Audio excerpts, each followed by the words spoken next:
Tom Savini, you always make us proud. Covenant, you're calling Raven. Payback time. Come with me if you want to live.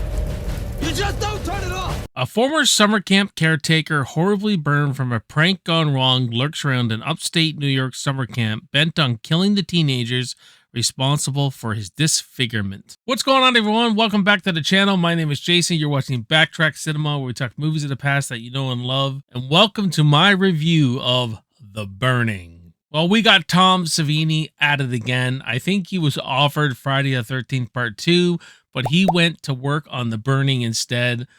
And he delivers on the practical effects. One thing I really like about this movie is that there's actually kids at this summer camp, and you get to know the kids first. It has the gores. It's a camp slasher, you know, similar to Friday the 13th. You know, it's funny that Friday the 13th Part 2 and this movie have a similar kind of ghost story, campfire kind of tale sequence.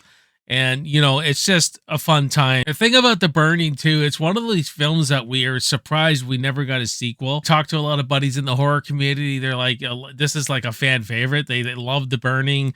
Everyone talks about The Burning. Why didn't get a sequel? But it's almost refreshing that we get a slasher movie from the 80s that, you know, just had one movie, a one and done movie, you know what I mean? So that's always a cool thing, I think, when we think of 80s slashers. So The Burning was released in 1981, directed by Tony Maylam, and starring Brian Matthews, Leah Aries, Brian Backer, and Larry Joshua. So this is another one of those 80s slasher movies with a prank gone horribly wrong. This is the Cropsey Killer this time. We go back in the past a bit at this camp where these kids decide to play a prank on the caretaker of this camp, and things go horribly fucking wrong where they burn him almost to death. He falls into a lake, you know, tries to get skin grafts 5 years later, and then he exacts revenge on this summer camp. And unlike Friday the 13th, for most Friday the 13th movies, it's just the counselors. You never see kids at the camp. This one has, the camp is completely in operation.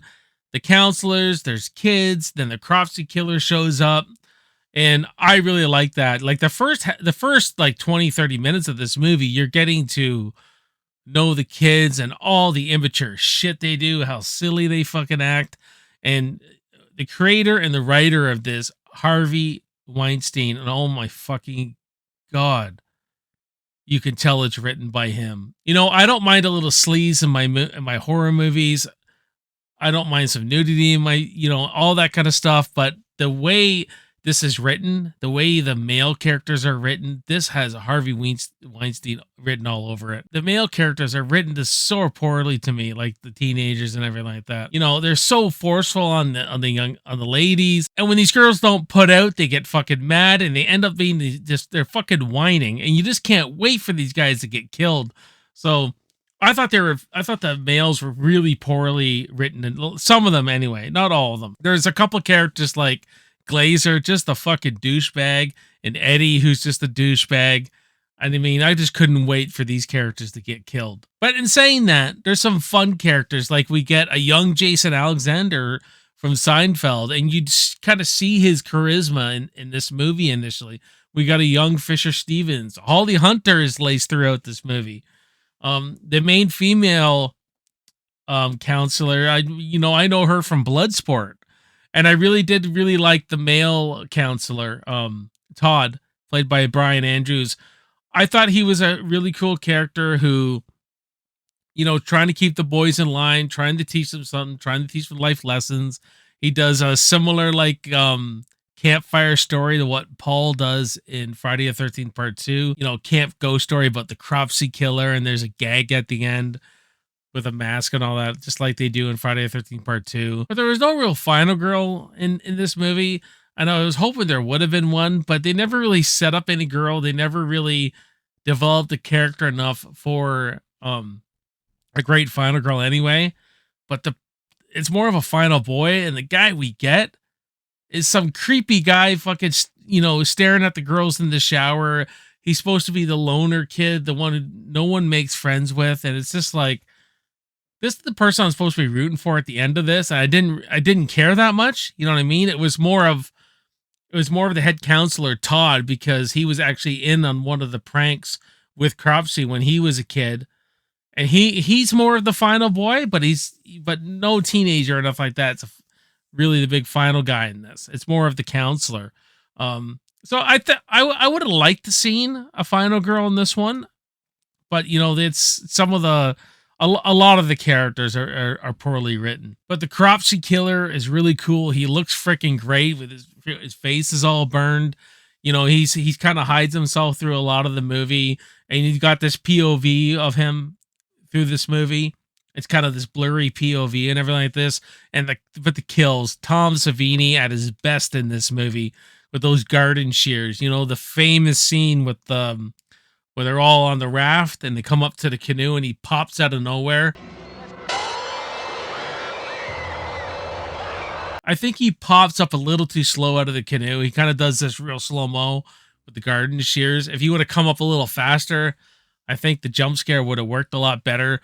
But I would imagine no one really saw that coming. I think anyway. I mean, it was I can't really remember my first viewing of this quite some time ago. But a great scene where he's just cutting fucking fingers off, sticking garden shears through throats and all that. Is bloody, man. Just absolutely bloody. Another kill I really like is with Glazer, because he kind of stabs him through the throat and kind of really picks him up, sticks him to a tree, and brutal shit, man. And Cropsey's death too, where he gets an axe right in the freaking face. Just brutal shit, man. And he gets torched to death.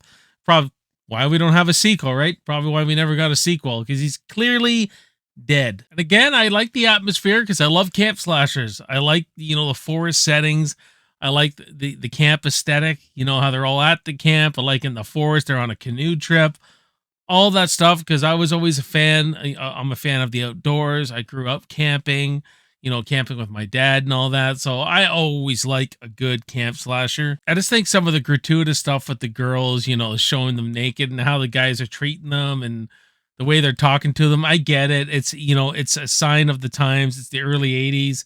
And for the most part, a lot of movies from the 80s where people say, man, this movie doesn't age well, I can let it go for its entertainment, but this is something so freaking sleazy. I mean, the thing is that I'm sure some of the actresses were like in their 20s or late teenagers, but a lot of them were supposed to be between 14 to 16, like the characters. And I don't know, it just, that Harvey Weinstein all over this movie. Sometimes this is like, ugh. I mean, I like the movie, guys. Don't get me wrong. I like it. It's some of the way some of these characters are written. It's just really in bad taste. With The Burning, I'm really surprised that we didn't get some kind of remake yet or a sequel. I'm surprised we haven't had a fan film. I haven't seen anybody do a fan film on The Burning, because this is like a really pretty popular cult classic with the fans and everything. So always shocked that we never got anything. So I'm going to give The Burning from 1981 a B-. What about you guys? Do you like The Burning? Let me know in the comments below. If you're a fan of this movie, let's talk about all the things about it, good or bad, and we'll have a great discussion in those comments. If you're new to the channel, subscribe to the channel. If you like the content I'm dishing out, and I'll put an end card up for you to watch all other videos on my channel and check it out. Going down the rabbit hole, as I call it. My name is Jason. You're watching Backtrack Cinema. I will see you next time, and I will see you in the movies. Cheers.